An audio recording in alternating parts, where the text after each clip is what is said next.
Hello friends, good morning all of you. चलिए आज का लेक्चर शुरू करते हैं।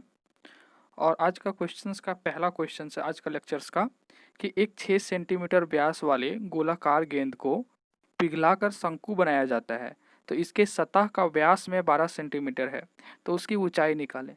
क्या है कि एक 6 सेंटीमीटर वाले व्यास है, मतलब व्यास का एक गोलाकार गेंद है। ठीक है, मान लेते हैं कि ये आपका एक गोलाकार गेंद है, इसका व्यास 6 सेंटीमीटर है जो कि सेंटर से जा रहा है। ठीक है, इसको ये 6 सेंटीमीटर है। ठीक है, इसका पिघलाकर शंकु बनाया गया है। ये जो पिघलाकर ये शंकु बनाया गया है। ठीक है, ऐसा शंकु बना है। और यहाँ जो सतह का व्यास है ये आपका ये 12 सेंटीमीटर है। ठीक है, तो देखें यही गोला पिघलाकर आपका ऐसा शंकु बनाया गया है।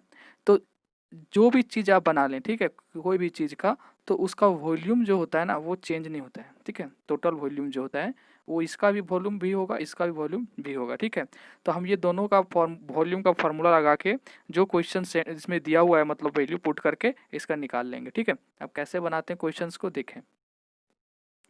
तो गोलाकार गेंद का वॉल्यूम क्या होगा, गोला का वॉल्यूम क्या होता है, गोलाकार गेंद का वॉल्यूम मतलब गोला का वॉल्यूम ये होता है आपका, लिख लीजिएगा अगर नहीं आता है तो, अगर नोट कर लीजिएगा।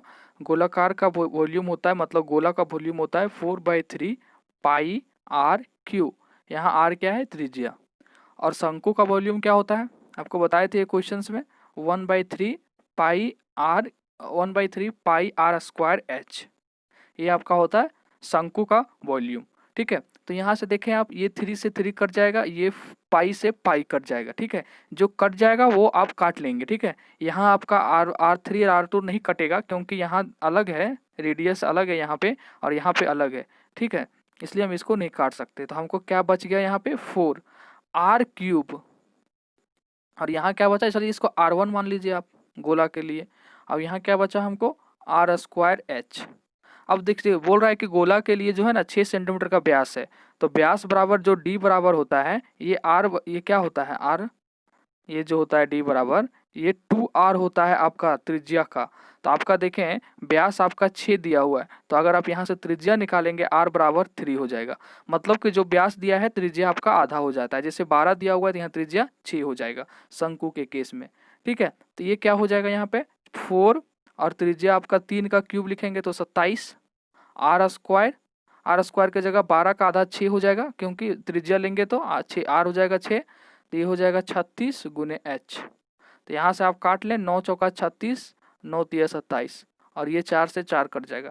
तो H बराबर आपका क्या आ गया 3, क्या आ गया 3 सेंटीमीटर आ गया आपका H बराबर। ठीक है, तो आपका क्या जाएगा आंसर, ये नंबर। समझ गए क्वेश्चंस को। चलिए नेक्स्ट क्वेश्चंस।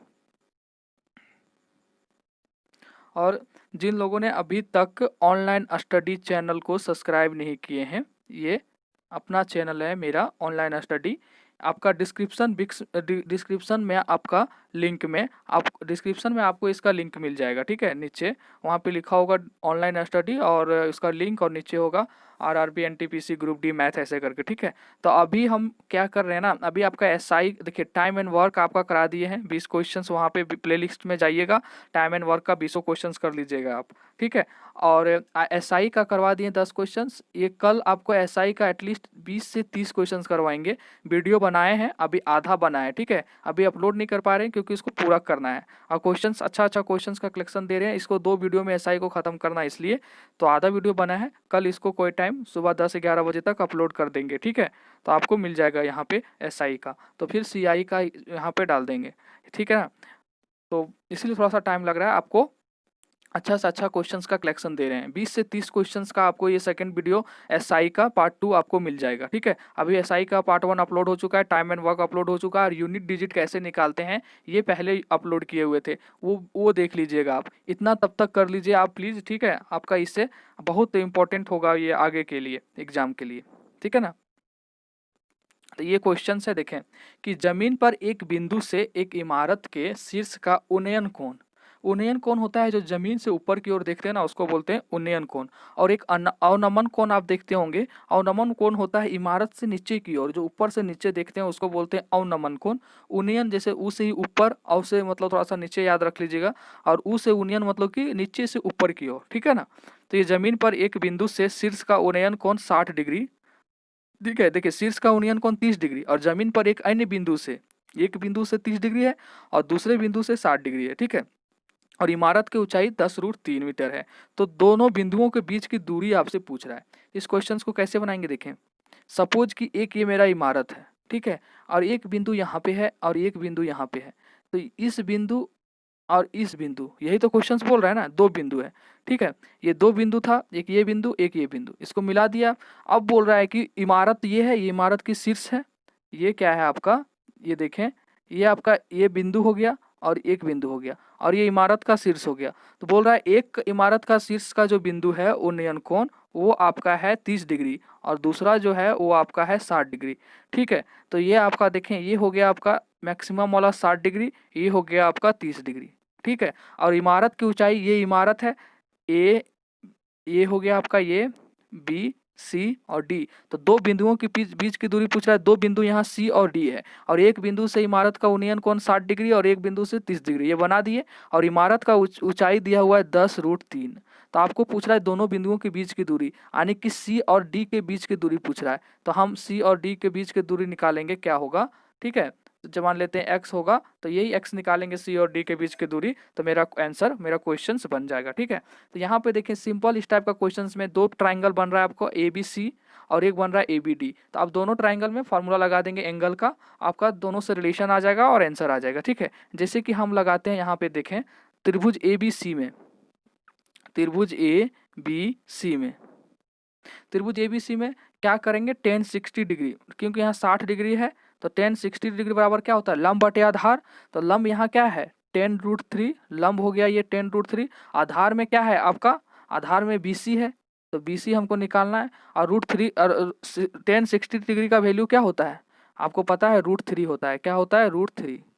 तो ये √3 नीचे आएगा, tan 60 डिग्री तो √3 आ जाएगा, ये √3 से √3 कट जाएगा। तो आपका BC आ गया 10, क्या आ गया, BC 10 आ गया, ठीक है। जब BC 10 आ गया आप, तो फिर देखें यहाँ पे एक और ट्रायंगल है। आप ट्रायंगल अब में अप्लाई करेंगे, मतलब त्रिभुज में ABD में, ट्रायंगल ABD यानी त्रिभुज ABD में आप ले लेंगे आप tan 30 डिग्री। तो tan 30 डिग्री फिर क्या होगा, लंब बटे आधार। तो लंब बटे आधार, ये पूरा ट्रायंगल लेंगे तो लंब तो वही रहेगा आपका tan√3 AB, tan√3 हो जाएगा आपका लंब, और आधार में पूरा आ जाएगा BD, क्या आ जाएगा, BD, ठीक है, BD पूरा ना आएगा 30 डिग्री में। तो BD बराबर यहाँ क्या है, देखें ये BD जो है, ये BD किसके बराबर है, BC प्लस CD है ना, BC प्लस CD, ये लिख दिए BD की जगह में, ये पूरा की जगह में BC प्लस CD। अब देखें tan 30 डिग्री का क्या होता है वैल्यू, tan 30 डिग्री का वैल्यू होता है 1/√3, क्या होता है 1/√3, ठीक है। तो यहाँ लिखेंगे हम 1/√3, जगह कम पड़ रहा है, 1/√3। यहाँ ऊपर में है tan√3, थोड़ा सा ध्यान से देखें, tan√3 और नीचे BC प्लस CD। तो आप देखें यहाँ से BC निकाल चुके हैं आप 10, तो यहाँ क्या लिखेंगे CD प्लस 10, ये 10 लिख रहे हैं, ठीक है। ये 10 हो गया आपका। तो अब क्या है यहाँ पे देखें आप, यहाँ पे क्या यहाँ बता रहे हैं आप, देखें 1/√3, ठीक है, 1/√3 बराबर में tan√3 और बटे में यहाँ CD प्लस में 10, ठीक है। इसको कैलकुलेट करना है, ठीक है, इसको कैलकुलेट करना है। इसको कैसे कैलकुलेट करेंगे, क्रॉस मल्टीप्लाई कर देंगे, √3 और 10 गुना हो जाएगा, तो क्या हो जाएगा यहाँ से √3 और 10 गुना हो जाएगा, 10 गुने √3, 10√3 गुना 3 तो 30 हो जाएगा, क्या हो जाएगा, ये 30 हो जाएगा। ये जब 30 होगा आपका, तो यहाँ CD प्लस 10 है, तो ये 10 इधर से आके कट जाएगा आपका, तो CD क्या हो जाएगा, CD हो जाएगा आपका कितना 20, ठीक है। तो आपका आंसर क्या आ जाएगा, ये नंबर 20 मीटर, ठीक है। ये कैसे होगा आपको बता रहे हैं, फिर से बता देते हैं थोड़ा सा, ठीक है। देखें यह जगह कम पड़ गया था, देखें हम ट्रायंगल ABD में अप्लाई कर रहे थे। ट्रायंगल ABD में क्या था, tan 30 डिग्री था, आप डायग्राम ड्रॉ कर लीजिए कॉपी पे, उसके बाद ये बनाइएगा, ठीक है। तो लंब बटे आधार, लंब आपका क्या था 10√3 था ना यही, और BC प्लस CD, क्योंकि पूरा जो लंब का लंबाई था वो BD था, तो BD क्या है BC प्लस CD। अब देखें tan जो होता है tan 30 1/√3 होता है वैल्यू, और ये हो गया tan√3। आपका BC नहीं पता, BC नहीं पता, CD आप निकाल चुके हैं, ठीक है। आप BC निकाल चुके हैं 10 सेंटीमीटर, कितना BC आप निकाल चुके हैं 10 मीटर, आप निकाल चुके हैं BC 10 मीटर, ठीक है। तो यहाँ लिखेंगे 10 प्लस में ये सी डी आ गया। अब देखें, अब क्या हो जाएगा, ये 10√3 गुने √3, ठीक है, और ये क्या हो जाएगा 10 प्लस सी डी, ठीक है। अब देखें, ये 10√3 गुना 3 हो जाएगा 3, और 3 दह के 30, और ये 10 इधर आ जाएगा, और ये हो जाएगा आपका ये 10 इधर आ जाएगा, तो यहाँ बचेगा क्या, सी डी। तो सी डी बचा, ये सी डी बचा, यही सी डी हमको निकालना था। तो सी डी बराबर आ गया कितना, 20, ठीक है। वही ना सी डी, दोनों दोनों बिंदुओं का बीच का डिस्टेंस सी डी है, आपको बताए थे फिगर में, तो आपका आंसर हो जाएगा 20, ठीक है। चलिए नेक्स्ट क्वेश्चन है कि ए 50% मामलों में झूठ बोलता है, ठीक है। जैसे मान लीजिए यहाँ पे ऐसे कर लेते हैं कि ये और ये बी, ठीक है, एक झूठ बोलता है और एक सच बोलता है, ठीक है। सॉरी, ऐसे बना लीजिए इसको, ये हो गया आपका झूठ का, ये हो गया आपका सच का। अब बोलता कौन है झूठ और सच, ये बोलता है आपका ए और बी। कौन बोलता है, ए और बी। पता नहीं आज पेन को क्या हुआ है, ए और बी, ठीक है। तो ये क्या बोल रहा है, 50% मामलों में झूठ बोलता है। तो 50% झूठ बोला, मान लीजिए कि टोटल 100 है बोलने के लिए, तो 50% झूठ बोला, नहीं 50 बोला क्या झूठ बोला, और 50 सच बोला। मतलब 50% कहने का मतलब वही ना हुआ, 50 झूठ बोला 50 सच बोला। 75% मामलों में सच बोलता है बी। तो 75 जब सच बोलता है तो झूठ कितना बोलता है, 25, ठीक है। तो यहाँ देखें, ये हो गया आपका 75, ये हो गया 125, तो दोनों का डिफरेंस क्या आ गया, 50। तो ये हो जाएगा आपका 50%, क्योंकि ये सारा क्या है, प्रतिशत में है, ठीक है, 50%। आपका आंसर क्या आ जाएगा, बी नंबर, ठीक है। चलिए नेक्स्ट क्वेश्चन। ये क्वेश्चंस का ऑप्शन गलत है, ठीक है। इस क्वेश्चंस का ऑप्शन गलत है, ये ऑप्शन से कोई मैच ही नहीं खाता, या फिर क्वेश्चंस गलत होगा। पता नहीं शिवांगन पब्लिकेशंस में जो क्वेश्चंस दिया हुआ मिस प्रिंटिंग है वहाँ पे, ठीक है। आप भी देखेंगे कि कैसे मतलब क्वेश्चन है, तब तो आंसर देख के तो हम डील नहीं ना करेंगे। देखें, ये क्वेश्चन सिंपल सा है कि ये प्लस है और यहाँ कहीं बटा में कुछ है ही नहीं, तो कहाँ से बटा में कुछ आता, ठीक है। यहाँ देखें क्वेश्चन आप भी देख रहे होंगे कि ये इधर मल्टीप्लाई में है, यहाँ पे ये खत्म हो रहा है, प्लस से यहाँ स्टार्ट हो जा रहा है, और फिर ये मल्टीप्लाई में, यही तो क्वेश्चन है, और तो नहीं है कुछ। तो देखें यहाँ ये 3 प्लस √5, 3 माइनस √5, तो ये देखें एक फार्मूला पे है a plus B into A minus B. इसका फार्मूला क्या होता है आपको पता होगा, ए स्क्वायर माइनस बी स्क्वायर। क्या होता है, a square minus B square.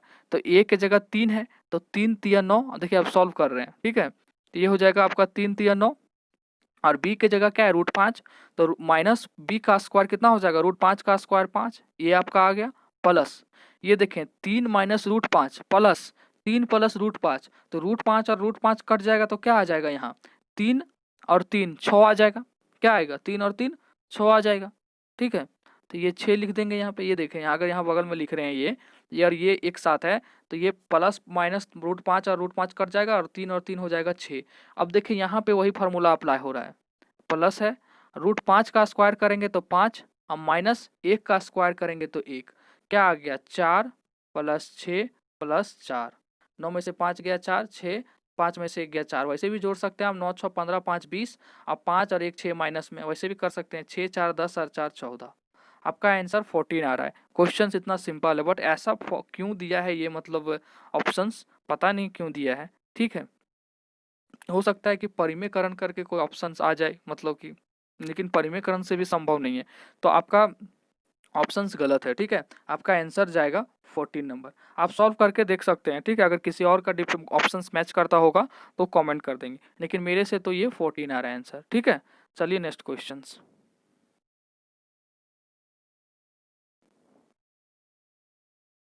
Question है, देखिए अच्छा क्वेश्चन है ये, आपको जो तरीका बताएंगे आप उससे बनाएंगे। जीन्स और शर्ट का क्रय मूल्य 1712 रुपया है।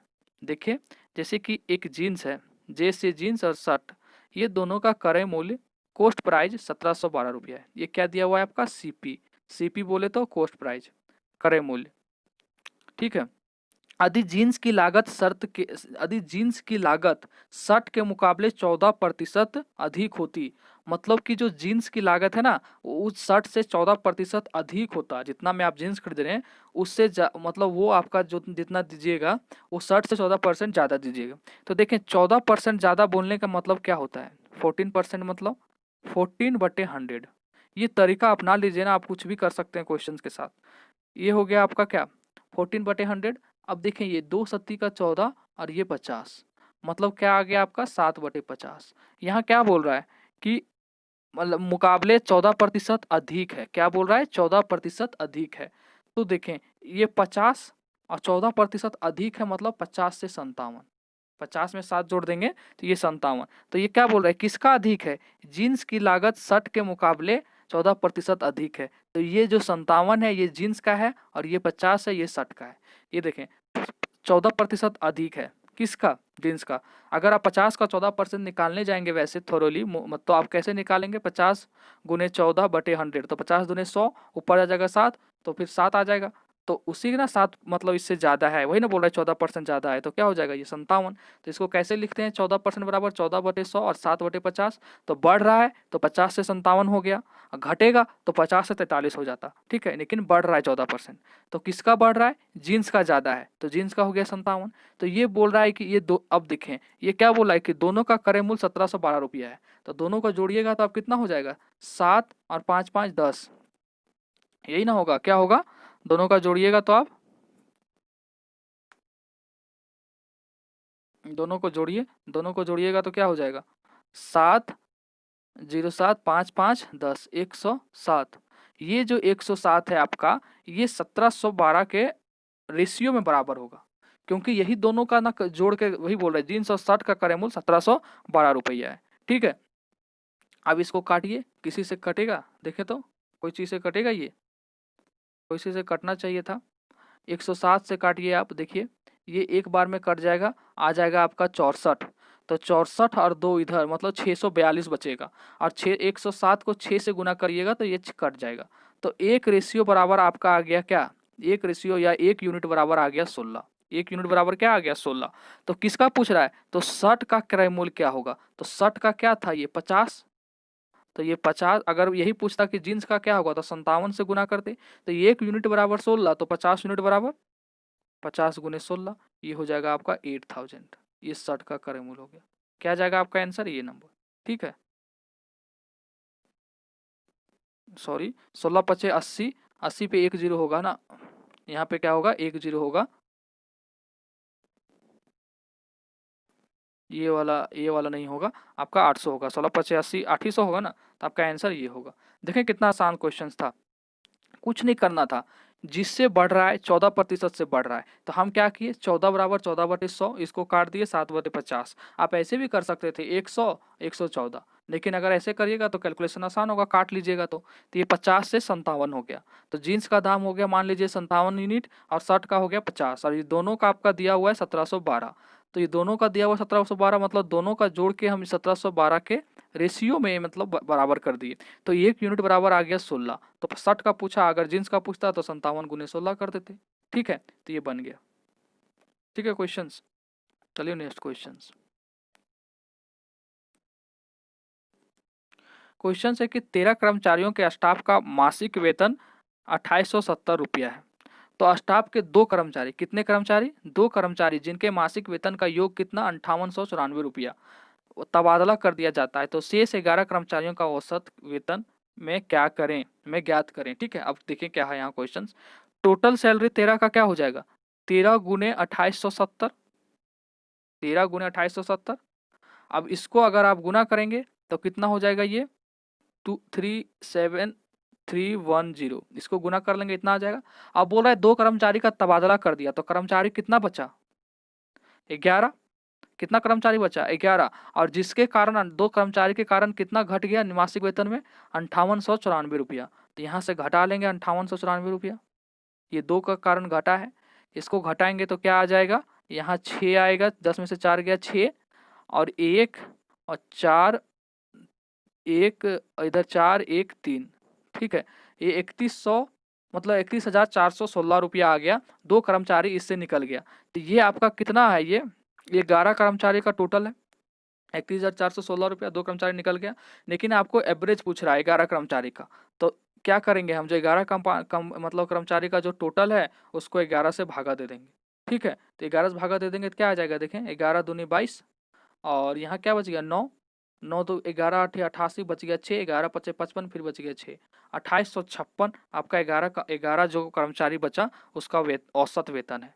ठीक है, दो कर्मचारी निकल रहा था तो हो गया 11, और 2 के कारण निकल रहा था 9894, तो टोटल में हम घटा दिए, ये घटा दिए तो ये 11 कर्मचारी का निकल गया। अब 11 कर्मचारी का टोटल आ गया 31,416। अब पूछ रहा है औसत, तो हम 11 से भागा दे देंगे। तो 11 से औसत निकालने के लिए हम देते हैं ना भागा संख्या से, तो 11 से भागा दे दिया, आ गया औसत 2856। चलिए नेक्स्ट क्वेश्चन।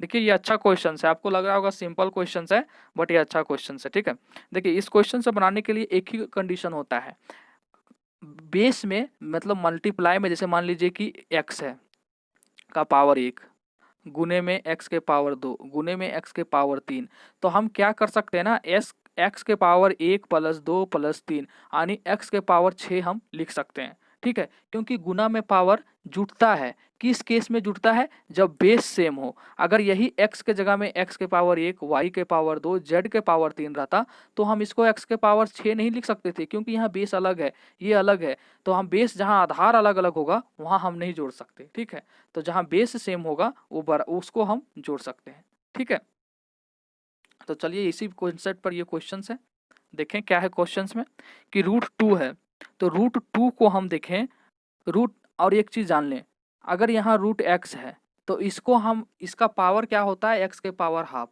क्या होता है। जैसे √2 है तो इसको कैसे लिख सकते हैं, 2 के पावर हाफ। रूट का मतलब होता है आधा पावर, क्या होता है, हाफ पावर। ठीक है, देखें आप कैसे बनाएंगे। √2 को हम लिख सकते हैं 2 का पावर 1/2, फिर 2 है तो 2 का पावर क्या हो जाएगा, 2 के पावर 1। ठीक है, फिर देखें, फिर गुना है, फिर गुना 2 के पावर क्या हो जाएगा 1/2, फिर क्या है 2 के पावर 1। अब देखें आगे क्या है, 3√2 लिखा हुआ है, मतलब कि ये मतलब ऐसे लिखा हुआ है, देखें 3 और यहाँ और इसे √2, इसका मतलब होता है 2 के पावर 1/3। क्या होता है, 2 के पावर 1/3, अगर पावर इसको हटाएंगे तो, क्योंकि ये घनमूल के लिए लिखा जाता है। तो जब रूट में जब ऐसा आता है घन रूट में तो 2 के पावर 1/3 लिखते हैं, और √2 जब सिंपल होता है तो ये अंडरस्टूड होता है कि यहाँ 2 होगा। ये क्या अंडरस्टूड होता है कि √2 के बगल में यहाँ 2 होगा ही होगा, इसीलिए हम लिखते हैं √2, 2 के पावर में 1/2। ठीक है, 1/2। तो अब यहाँ क्या लिखेंगे, क्योंकि 3 लिख दिया है क्वेश्चंस में, तो ये लिखेंगे हम 2 के पावर में 1/3। और ये देखें √2 के पावर 1/2, और तो 2 लिखाएगा 1/2 में, और n है ऊपर में तो n/2 हो जाएगा।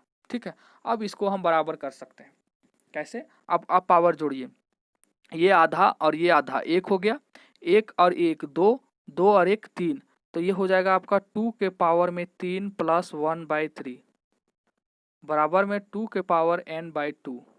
ठीक है, n/2 हो गया। अब देखें यहाँ पे जो अभी बताए थे आपको, ये वाला बेस और ये वाला बेस दो दो बराबर है, तो इसी के कारण हम लिख सकते हैं 3 + 1/3 बराबर n/2। अगर ये बेस बराबर नहीं होता तो इसका पावर भी बराबर हम नहीं कर सकते थे। ठीक है, तो अब देखिए इसको जोड़ेंगे, एलसीएम लेंगे, 10/3 आ जाएगा, और ये n/2 है। तो n का वैल्यू अगर निकालना चाहेंगे तो n बराबर आ जाएगा 20/3, 10 दूना 20/3, ये क्रॉस मल्टीप्लाई हो जाएगा, और n देखें 10 गुना 20/3, n बराबर 20/3, आपका आंसर जाएगा बी नंबर। ठीक है, तो ये बहुत अच्छा क्वेश्चन है, जल्दी जल्दी में गलत हो जाता है, तो इसको एक बार प्रैक्टिस कर लेंगे आप। ठीक है, इस क्वेश्चन में हम क्या किए सो देखें, जनरली रूट के पावर में x जब होता है तो इसको हम लिखते हैं x/2, यहाँ कुछ नहीं है मतलब कि 2 रहता है। ठीक है, तो इसको लिख सकते हैं x के पावर 1/2। अगर आपको दे दे क्वेश्चंस में कि यहाँ 3 है ऐसे, तो इसको लिखेंगे हम x के पावर में 1/3। और अगर आपका x के पावर कुछ भी हो, n हो, और यहाँ x के पावर में m हो, अगर ये आपका बेस बराबर हो, ये और ये बराबर है, तो ये n बराबर m होगा। ठीक है, जो कि हम क्वेश्चंस में कॉन्सेप्ट में यूज किए थे। ठीक है, और आपका गुना में पावर अगर बेस सेम हो, जैसे कि x के पावर 1, x के पावर 2, x के पावर 3, तो गुना में पावर जुटता है 1 + 2 + 3, यानी x के पावर 6 लिख सकते हैं। ठीक है, अगर बेस सेम हो तो इतना ही कॉन्सेप्ट इस क्वेश्चंस में है, आप यही कॉन्सेप्ट से ये क्वेश्चंस को बना सकते हैं। ठीक है, चलिए नेक्स्ट क्वेश्चंस है, देखें ये भी आसान क्वेश्चंस है। बट बनाने वाला क्वेश्चन है। देखें, इसमें परिमेयकरण कर लेंगे, क्वेश्चंस में आसानी से बन जाएगा। ठीक है, कैसे परिमेयकरण करते हैं देखें। अगर आप परिमेयकरण नहीं भी करेंगे तो भी बनेगा, लेकिन परिमेयकरण सिखा देते हैं आपको, फिर आपको एक और मेथड बता देंगे। क्वेश्चंस बनाने का बहुत तरीका है। ये हो गया आपका परिमेयकरण का मतलब होता है जो नीचे हर में हो, अंश बटे हर होता है, ऊपर वाला अंश होता है, नीचे हर, जो हर में हो उसका साइन चेंज करके नीचे ऊपर मल्टीप्लाई हो जाता है। तो ये प्लस में था, यहाँ देखें ये माइनस में था, तो ये ऊपर प्लस हो गया और ये यहाँ पर प्लस हो जाएगा। ये मल्टीप्लाई हो गया इसके साथ नीचे ऊपर। ऐसा इसलिए करते हैं, देखें अगर 18 plus root two 18 plus root two को काटेंगे तो क्या कोई फर्क पड़ेगा रिजल्ट में? अब इसके साथ कुछ भी कैलकुलेशन करेंगे तो रिजल्ट में कोई फर्क नहीं पड़ता है, इसीलिए हम नीचे ऊपर सहूलियत के लिए इसको बोलते हैं परिमेयकरण। ठीक है, अब देखें ये वाला दोनों को गुना करेंगे तो ये क्या आ गया ऊपर, ऊपर देखें ऊपर आ गया आपका √18 प्लस √2 का होल स्क्वायर, ये 2 बार है तो होल स्क्वायर हो गया। नीचे देखें अभी जो फार्मूला आपको बताए थे, ये ए है आपका, देखें क्वेश्चन सीखें, ये आपका ये हो जाएगा, ये बी, ये ए, ये बी। अभी फार्मूला बताए थे आपको, ये माइनस बी, ए प्लस बी का होल स्क्वायर क्या होता है, a square minus B square. तो ए स्क्वायर आपका यहाँ क्या हो जाएगा, √18 गुने √18, मतलब कि √18 का होल स्क्वायर करेंगे तो 18 माइनस बी स्क्वायर यानी √2 का होल स्क्वायर करेंगे तो 2। ठीक है, नीचे आ गया आपका 16 आ जाएगा। ऊपर देखें कि ये ए प्लस बी का होल स्क्वायर है, तो ए प्लस बी का होल स्क्वायर का फार्मूला क्या होता है, ए प्लस बी का होल स्क्वायर का फार्मूला होता है, यहाँ लिख दे रहे हैं, ए प्लस बी का होल स्क्वायर का फार्मूला होता है a square plus 2ab plus b square. ठीक है, तो ए स्क्वायर यहाँ क्या है √18, तो ये हो गया ये हो गया बी, तो √18 आपका क्या होगा 18, 18 का √18 का स्क्वायर यानी 18 प्लस 2ab, 2 होगा √18 गुने √2 क्या हो जाएगा √36, तो रूट से 36 से बाहर आएगा तो 6 और यहाँ 2, तो 2 छके 12 प्लस में √2 गुना √2 मतलब होल स्क्वायर, ये हो जाएगा 2 और नीचे आपका आ गया 16, 18 12 30 और 2 32 बटे 16। आपका आंसर क्या आ जाएगा 2, ये आपका आंसर क्या हो जाएगा 2, डी नंबर। ठीक है, आपका आंसर ये हो गया आपका, ऐसे बना सकते हैं आप। अब देखें इसको सिंपल ये बन जाता है, देख के तो बना लेंगे, लेकिन ज़्यादा क्वेश्चंस आपको परिमेयकरण से बनता है। √18 को आप क्या लिख सकते हैं, देखें √18 को आप लिख सकते हैं 3 गुना 3 गुना 2, यानी कि ये क्या हो गया आपका 3√2 हो गया। तो आप क्या करेंगे √18 की जगह में 3√2 प्लस √2 बटे नीचे 3√2 माइनस √2 बैठा दिए। अब यहाँ क्या है √2 कॉमन आ जाएगा ऊपर से, तो ये हो जाएगा 3 + 1।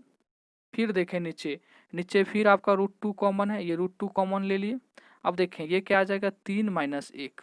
ठीक है, अब देखें ये क्या हो गया √2 और 3 + 1 4, यहाँ देखें और यहाँ नीचे √2 3 - 1 2, तो ये √2 से √2 कट जाएगा और ये 2 से 4 कट जाएगा 2 बार में, तो ये हो जाएगा आपका 2 दूना 4 2। ठीक है, तो आप ऐसे बनाइए या वैसे बनाइए। ठीक है, यहाँ यही इसी तरह बनाइएगा, ये सिंपल बनेगा, ये बहुत अच्छा है। आपको हम परिमेयकरण से इसलिए बता दिए कि बहुत क्वेश्चन जो है ना परिमेयकरण पर बेस्ड रहता है, तो इससे आप 2 चीज़ सीख सकते हैं। ठीक है, अब ये क्वेश्चन को आप ऐसे अप्रोच करिए या वैसे अप्रोच करिए। क्वेश्चन से देखें कि स्कूल की परेड के दौरान विद्यार्थियों को, स्कूल में परेड होता है ना, जैसे हम लोग जाते थे स्कूल, उसमें परेड होता था, तो विद्यार्थियों को 20 30 और 40 की पंक्तियों में खड़े करना है। मान लीजिए कि पहला पंक्ति में 20 लड़का लड़की, दूसरे पंक्ति में 30 और तीसरे पंक्ति में 40 को खड़ा करना है। ठीक है, होकर पूर्ण वर्ग बनाने हैं, मतलब कि 20 30 40 को 3 पंक्ति बनाना है और ऐसा संख्या बनाना है जो भी आएगा XYZ कुछ भी आएगा वो एक पूर्ण संख्या होना चाहिए। मान लीजिए 100 ये है, 100 आ रहा है तो ये पूर्ण वर्ग है, ये 10 का वर्ग है 100 आपका, तो ऐसे ही आना चाहिए कुछ, मतलब कि ये तो जनरल ले लिया आपका, मतलब ऐसा आना चाहिए वो कि वो संख्या ऐसा, मतलब नंबर ऑफ स्टूडेंट होना चाहिए कि पूर्ण वर्ग होना चाहिए।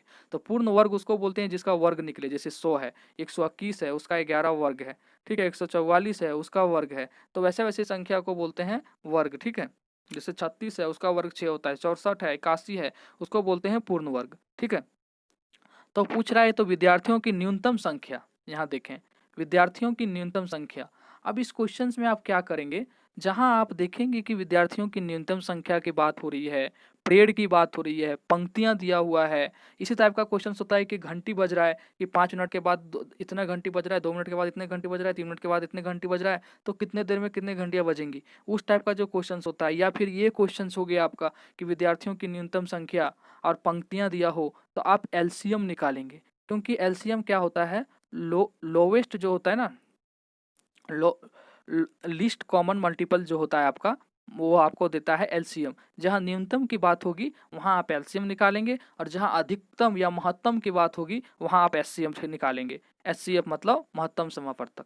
ये आपका न्यूनतम बात हो रहा है तो आप एलसीएम निकालेंगे, किसका, 20, 30, 40 का एलसीएम।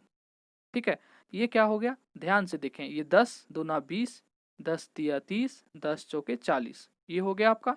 अब देखें, ये हो गया 2, 2 रकम 2, 3, 2 दूनी 4, ठीक है, ये 2, 2 तिया 6, 6 दूनी 12, 12 दे 1 से 20, एलसीएम क्या आ गया 120, एलसीएम क्या आ गया 120। ठीक है, तो सर आप तो बोलिएगा सर क्वेश्चंस में तो 120 है नहीं, आपको क्वेश्चंस क्या पूछा है कि पंक्तियों में खड़े होकर पूर्ण वर्ग बनाते हैं। ठीक है, जब पूर्ण वर्ग इस सब का बात हो तो ये जो आपका लोवेस्ट कॉमन मल्टीपल आया, वो एक आंसर का ये पार्ट होगा, 120 जो है ना वो आंसर में जरूर इंक्लूड होगा। ठीक है, तो आप कैसे पता करेंगे, ये 120 जो एलसीएम आया आपका, वो जितना भी पंक्ति है ना आप बारी बारी से गुना कर लेंगे 20। अब ऐसे गुना करके देखना नहीं है, हम आपको बता रहे हैं, आप तो ऐसे ही कर सकते हैं ना कि 120 से किससे गुना करेंगे कि पूर्ण वर्ग हो जाएगा, देखते और ऑप्शन देखते ही बना दीजिएगा आप। 120 और 30, 120 गुने 40, ये देखें, ये 12 दूनी 2400 आएगा। ठीक है, ये देखें 12 तिया 3600 आएगा, ये देखें 12 चौके 4800 आएगा। ये भी पूर्ण वर्ग नहीं है, ये भी पूर्ण वर्ग नहीं है, आपका पूर्ण वर्ग है 3600, क्योंकि इसका कितना पूर्ण 3600 का वर्ग कितना होता है 60। आपका आंसर क्या आ जाएगा, ए नंबर। आप एलसीएम निकालेंगे, एलसीएम निकाल के जो पंक्तियां होगा इस टाइप का क्वेश्चंस में, पंक्तियां हो, घंटियां हो कि इतना घंटी, इतना मतलब देर में 10 बज रहा है, 20 बज रहा है, तो ऐसे ही बनाएंगे क्वेश्चंस को आप। ठीक है, एक सीढ़ी पे इतना लड़के चढ़ रहे हैं, दूसरे पे इतना, तीसरे पे इतना, तो इसी टाइप का ये क्वेश्चन रहता है। तो ये 120 जो क्वेश्चन, 120 जो आपका एलसीएम आया, वो आप जब ऐसे ऑप्शंस हो, पूर्ण वर्ग का बात हो, तो आप ऑप्शंस में गुना करेंगे एलसीएम से, मतलब कि 20, 30, 40 से आप पंक्तियां से गुना करेंगे, एक जो आपका होगा वो पूर्ण वर्ग देगा, वो आपको आंसर मैच कर देगा। तो वो आपका देखें 3600 आपका आंसर है, ए नंबर। ठीक है, आप ऐसे सीधा नहीं मार सकते कि 900 मार देते हैं, ऐसे नहीं आंसर बनाइएगा। ठीक है ना, जो बताए आप मेथड वही मेथड यूज करेंगे। ये देखें क्वेश्चंस, तो x का वैल्यू, ये सिंपल क्वेश्चंस दिया हुआ है, इसको ऐसे लिखते हैं, √2/1 + √3। सब अच्छा अच्छा क्वेश्चन है, अगर आप यहाँ प्रैक्टिस करते हैं ना, और ऑनलाइन स्टडी आपको जो नीचे डिस्क्रिप्शन मिल जाएगा, ऑनलाइन स्टडी का डिस्क्रिप्शन में आपका लिंक मिल जाएगा, लिंक पे क्लिक करके आप चैनल को सब्सक्राइब कर लेंगे। वहाँ से आपको अब टाइम एंड वर्क का जो 2 पार्ट है वो, एसआई का 1 पार्ट है जो, और कल आपका 1 पार्ट आएगा वो, और यूनिट डिजिट कैसे निकालते हैं वो सब आप कर लेंगे। आपका स्टेट का एग्जाम जैसे सीजीएल है वो सब तो क्लियर होगा ही, ग्रुप डी, एनटीपीसी बहुत ज़्यादा हेल्पफुल मिलेगा। ठीक है, और आपको हम अभी थोड़ा सा तैयारी चल रहा है अपने ऑनलाइन स्टडी पे, बहुत जल्द आपको उस पर लॉन्च कर देंगे हम, ग्रुप डी एनटीपीसी का मैथ का मतलब टाइपिंग किया हुआ क्वेश्चंस, उसके लिए हम कुछ कर रहे हैं। ठीक है, बाय टाइपिंग हुआ क्वेश्चंस रहेगा, उसका फुल डिस्कशंस रहेगा, उसमें जीएस जीके साइंस भी रहेगा। ठीक है ना, तो वो उम्मीद है कि 2-4 दिन में बात चल रहा है, उसका हम कर लेंगे अच्छे से। ठीक है, तो आप लोग चैनल को सब्सक्राइब कर लेंगे। तो ये आपका हो गया क्या, √6/x। ठीक है, इसको ऐसे लिखते हैं। तो अब ये क्या हो जाएगा, यहाँ देखें, इसको गुना करेंगे आप, क्रॉस मल्टीप्लाई गुना करेंगे, तो ये हो जाएगा √2 गुने में x बराबर √6 + √18, √6 गुना √3 कितना हो गया, √18। ठीक है, अब देखें यहाँ, ये इसको आप लिख सकते हैं √2x, ये तो ऐसे ही लिखाएगा। अब यहाँ देखें, √6 को आप कैसे लिख सकते हैं, √2 गुना √3। ठीक है, और √18 को आप कैसे लिख सकते हैं, 3 बाहर आ जाएगा, √2 अंदर बचेगा। 18 को कैसे लिखेगा, √18 को 3 गुना 2, तो 1 3 बाहर आ जाएगा, √2 अंदर बच जाएगा। तो ये √2 हो जाएगा, ये √2x बराबर, यहाँ से √2 कॉमन आ जाएगा, √2 कॉमन आ जाएगा आपका, ठीक है। √2 कॉमन आएगा, देखें √2 कॉमन आएगा आपका, सॉरी एक मिनट जगह कम पड़ रहा है इसके कारण जो लिख दिए यहाँ, इसको मिटा देते हैं, ठीक है। ये आपका हो गया, √2 कॉमन ले लिया यहाँ पे, तो अंदर क्या बचा √3 और प्लस में √3, क्या बचा √3 प्लस √3, ये √2 से √2 कट जाएगा, तो x बराबर क्या आ जाएगा √3 प्लस, यहाँ क्या बच रहा है √3 और यहाँ बच रहा है 3, सॉरी यहाँ ओनली 3 बच रहा है, ठीक है, ये 3 बच रहा है, ये √3 प्लस 3, ये आपका आ गया आंसर सी नंबर, ठीक है। ये आसान क्वेश्चन था, बस क्रॉस मल्टीप्लाई आपको करना था। तो चलिए मिलते हैं नेक्स्ट लेक्चर में, तब तक के लिए बाय, अपना ख्याल रखिएगा।